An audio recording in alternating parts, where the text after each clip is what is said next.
and I'll be your PA. Are we okay to start then? We okay to start? Okay. So we'll start off by introducing ourselves. So Hi, my name is Salome Brown, and I'm a qualified hairdresser. I started doing hair when I was 8 years old. When I was 27, I opened my own salon for children, which was based on afro hair. I found that, again, not a lot of people knew how to maintain afro hair, so the reasons why I opened my shop was for children in care. So there's a lot of kids in care who kind of look neglected. So that was the reason why I opened.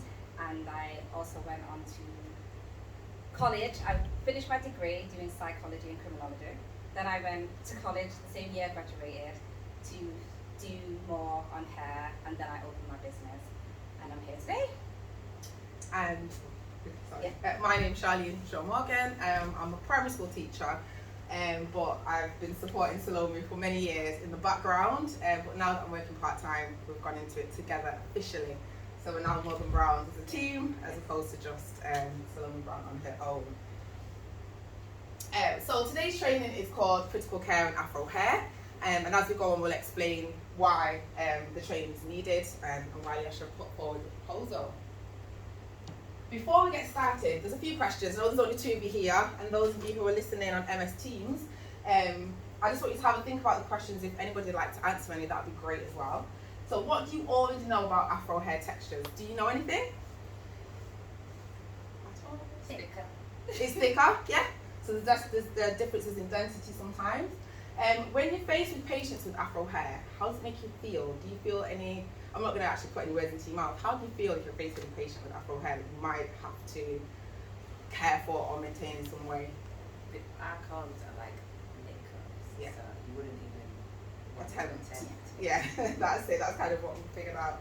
I feel I'm letting them down because I feel I'm not giving them the right hair care, and Yeah. I'm afraid to comb it properly because I think it might snap, and Yeah. then I would just hate to think when they wake up and they say, where's my hair gone? You kind of don't want to feel responsible Yeah. for damaging hair, Yeah. even though you've been trying to care for them. Exactly, this is why this is so important. What do you hope to get from the training? What do you hope it'll look like, or what do you hope the end result to be for you? be able to look after people and do the hair nice. Yeah, and feel confident in it, hopefully. We hope that's what Yeah. we'll get out of it as well. Anybody on MS Teams want to say anything or share? Okay, take that as a no. So just a brief breakdown of the contents of today. So introduction, we'll introduce what we're doing, a little bit on caring for black skin, and then we'll spend more time on the afro hair care element, and then only 2 of you have an opportunity to practically practice taking down, combing, detangling, all of that stuff. And then at the end, we've just got some evaluations for you both. And then those on Teams, we can share it digitally as well. So would you like to introduce? So this is Leasha Gabriel-Richards, and she became a nurse 5 years ago. She realised that there was not enough knowledge on black hair and in critical care.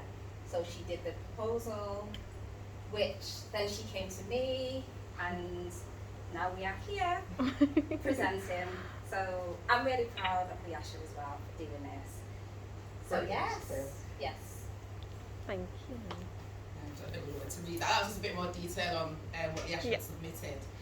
Okay, so the learning objectives for today's session is hopefully to develop a professional attitude and knowledge of afro textured hair and melanated skin routines, to understand the differences between afro and European hair, which some are obvious, some less so, to understand the effects of neglected hair and skin, and to develop some basic skills really in caring for it. So the outcome will be that you understand those differences, you're able to explain them as well, and the impact of the long-term neglect, and also administer basic hair care and skin routines for your patients. So why is this training needed? I'm not going to read through this. Nobody wants to die by PowerPoint, so I'll just give you a few minutes just to read through. This was taken from Leasha's proposal to the BACCN. Is that right? I always get it mixed up. So if you just want to have a little read, it gives you a clear outline really as to why you're having this training today.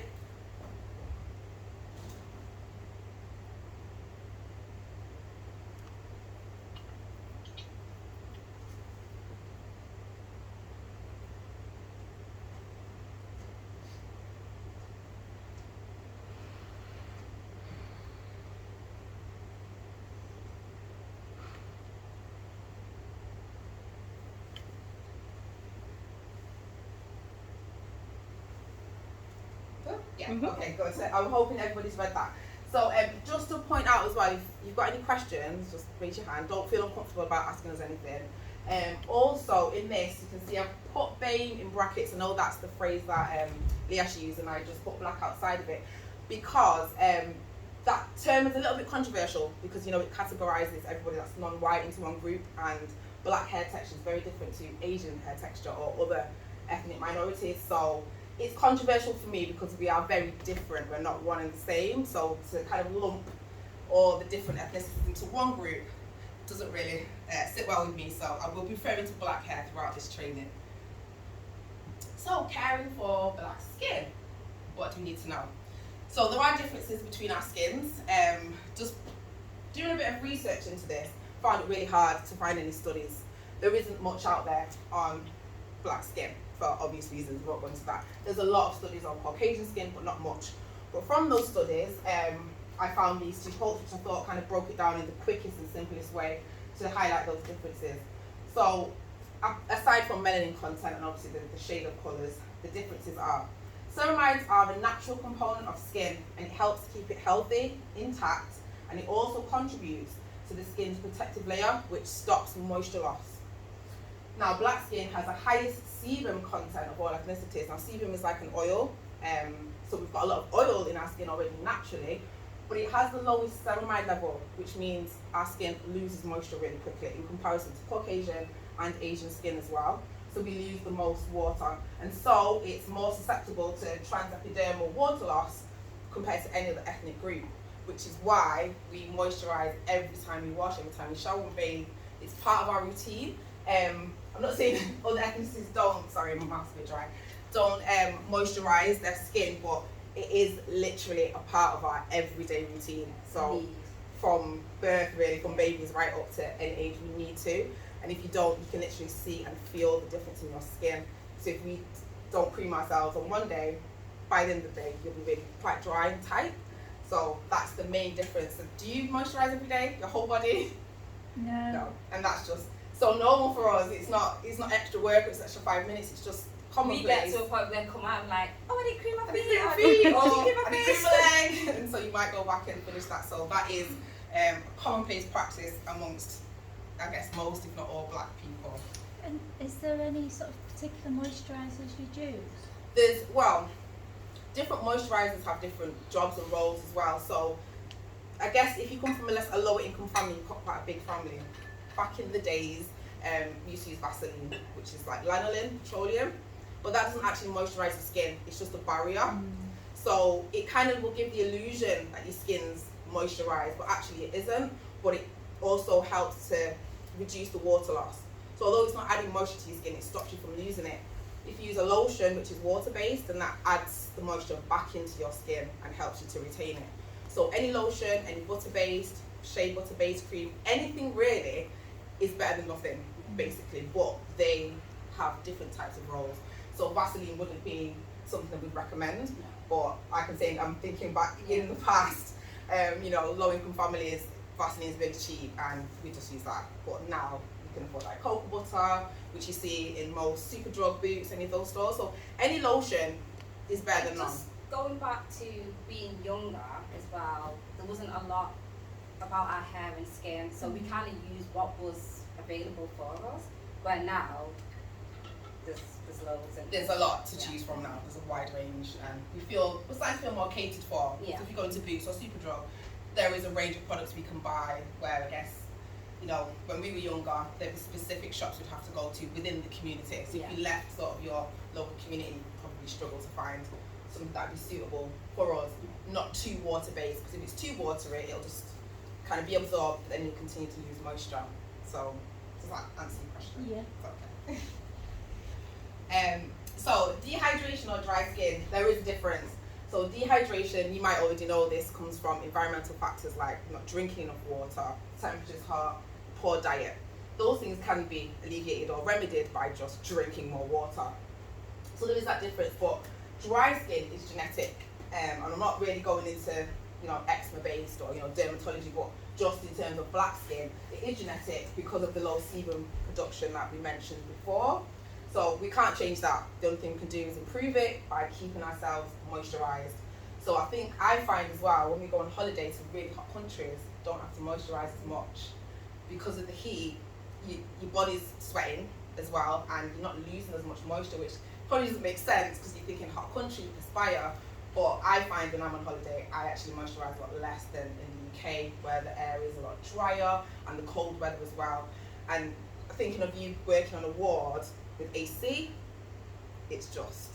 So even for me now, in here it's fine today, but if I spend too much time in a building with AC on, you start to feel your skin feeling really, really dry, your lips start to get cracked. So in hospital conditions, I think it's even more important to make sure the skin remains moisturised. Same with our hair as well. When and on hair as holiday, well.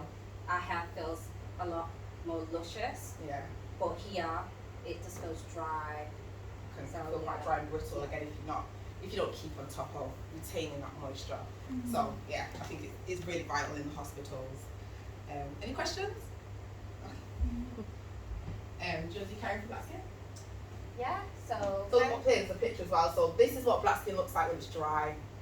On the other slide, I think, was there It one on did this show, one? yeah. Sorry, I didn't really refer to it. I should refer to it. So you can see the difference there. You can see how it's just a little bit cracked down at the bottom there, and you'll see like the white lines appearing. That's just your obvious thing to look for to know that the skin's dry. When it's moisturised, you won't. So we're all moisturised today, so our skin's not cracked, but it's just really obvious because the skin looks white. It looks ashy, almost like a powder on top when it's really dry. So like a blackboard in a way, you can draw, like put white. If Yeah. you do that, you could like write your name in your hand and stuff. yeah, which we have done Yeah. as children. So yeah, so we're caring for black skin. Yeah, so caring for black skin, so we have to ensure that the skin is clean and free from diseases, so that you can, obviously when it's clean and then you lotion after, we like to use lotion or some shea butter based products to hydrate the skin. We like to massage it in. You can do, I feel like oils on damp skin. Yeah. I feel like I prefer oils on damp skin, but I like to use lotion on dry skin. Not dry, but Because the lotion's already got yeah, water in based, it. Yeah. So again, like I was saying before with the Vaseline, if you use oil on its own, it doesn't really penetrate the skin. It's a barrier. Where if you use oil on damp skin, then you've got the water that's kind of hydrating the skin, and then the oil is the Yeah. moisturizer that's then trapping and locking it. Yeah. Sorry. So the application should be regular to prevent drying and damage to the skin. So that's literally like every day or anytime you've had a shower, then we have to moisturize after. Because using soaps and products also dry the skin. I know like if you buy Dove or products like that and it'll say it's got moisture or like oil in it, it's still not enough for us. So if I use Dove to cleanse my skin when once I'm dry, I feel dry, as in the skin feels dry, so I still have to then apply lotion to it, even though Dove, but again, it's not one for all, is it? Yeah. Okay, okay. So this is fictional. I'm gonna let you read it. So it's just based on like a woman who was obviously in ICU. But yeah, I'll let you read it and then we'll take it from there. Not checked on our MSMs. Hmm? We're all there listening.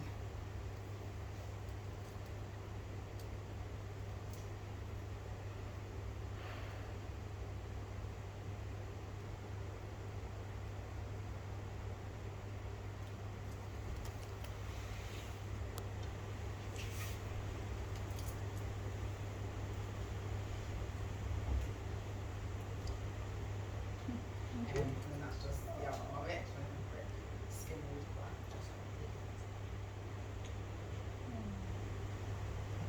So if you'll talk about the new sound. Yeah. So this is the outcome of neglect. So yeah, this is. I'm sure you've seen patients like this before. So yeah, this is obviously like what we're trying to prevent from happening. See, the hair just looks really dry and ashy and dull in colour, and if you touch it, it can really feel quite wiry and brittle, and that's how you know it's just dried out and it's got no moisture in it at all. So this was actually an email that was shared with us. It doesn't breach GDPR because there's not any real information there to identify the patient, but it's just an email that was sent to staff. I think it was a critical care unit, and it was just a polite reminder to take care of patient's hair, as this particular patient complained that her hair was matted and knotted, and I'm just assuming that she was probably left for 45 days without anybody doing anything to her hair, which that cannot be the case. I think pre-COVID, family and friends were allowed to come in and visit, I assume, patients. So if your auntie or niece or your dad is in hospital, you'd come in, visit, and you'd see the state of the hair or what condition it's in, and you'd probably bring your own products and, you know, just maintain it and care for it. But with COVID now, you can't have visitors anymore, which means that it is left to the staff on the ward. So if the staff are not maintaining the hair and it's left, then that will be the outcome, which again, why it's so important now, even more so, that staff have some basic knowledge and understanding on how to care for the hair. So the outcome. Yeah, this is the outcome of neglect. So we have breakage. So breakage comes from really dryness. So if the hair's dry, then it's going to break. And the matting, which then leads to breakage again. It's self-esteem. Obviously, we all know that our hair is our beauty. So it's going to mess with our self-esteem. Then obviously it's going to affect our confidence. And it's the lack of motivation to participate in the aftercare.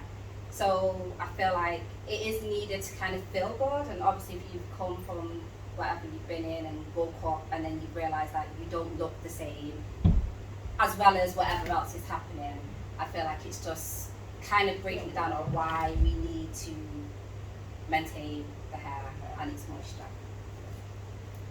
Would you know, if you looked at a patient's hair, do you think you'd be able to identify that it was dry, damaged, or needing some care just by looking at it? Yeah. I think I don't know if you've not got afro hair yourselves, I think it is quite obvious. You can just see by the feel and look of it when it's drying out. So you can see from those images, obviously these two are the damaged, and although she looks sad, you can see there's a slight shine on her curls, and they look a little bit fuller and juicier, so her hair is moisturised and healthy, where the other two, it just looks dry and fragile. So some good news, I just wanted to share a video. It's a doctor who braided a patient's hair, and she wasn't aware of it. And she woke up, and just to show kind of the outcome of how a patient would feel knowing that they were cared for outside of just the medical realm. So I don't know, people on MSN, will they still be able to see this? I don't use MSN, you see, I use Zoom and Google Meet. Yeah. I'm hoping so. Please let should us be know if able you can't to. see this video. Now for some hope and healing and an act of kindness from inside a hospital that is now trending. When a North Carolina woman awoke from surgery, she discovered her surgeon had done the unexpected. Need for diversity in all walks of life. Tanya Mendis introduces us to the patient and her surgeon, who she says made her feel seen by doing her hair. To look at her head on, you may never notice, but India Marshall had bone growths on her skull. Her doctor at Charlotte Eye, Ear, Nose, and Throat Associates saw those growths and decided she needed surgery. But India says he also saw her. For the first 24 hours, my head was all bandaged up. And I was in and out, you know. Just before her surgery, India had washed and detangled her hair, hadn't given much more thought to it. But when India came to and looked in the mirror, she saw something that wasn't there before. I said, someone put braids in my hair.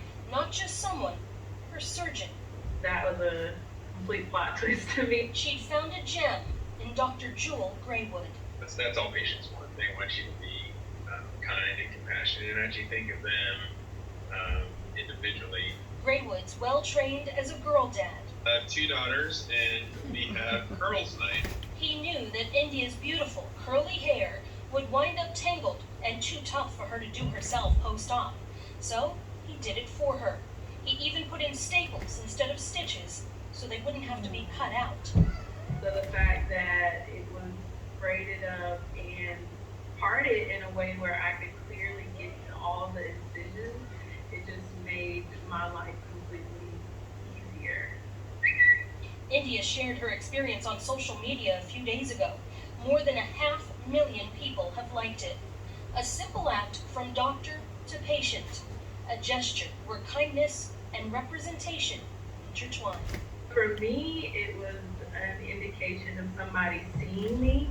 And when I say that, I mean seeing me as a Black woman, and the things that impact my life on the daily. So hair being one of them. And just to have that experience is, it's priceless. You know, it gives all new meaning to the term bedside manner, a doctor's approach of compassion and inclusivity. That's what can truly aid one's healing.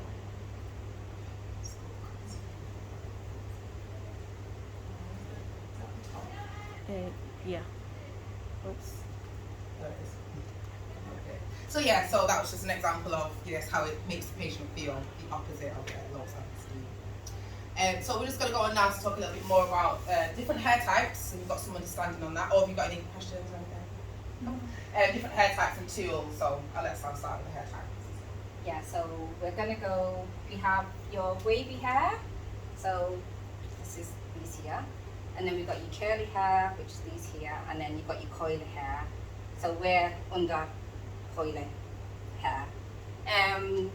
So this is just talking about how we kind of, where it ranges from.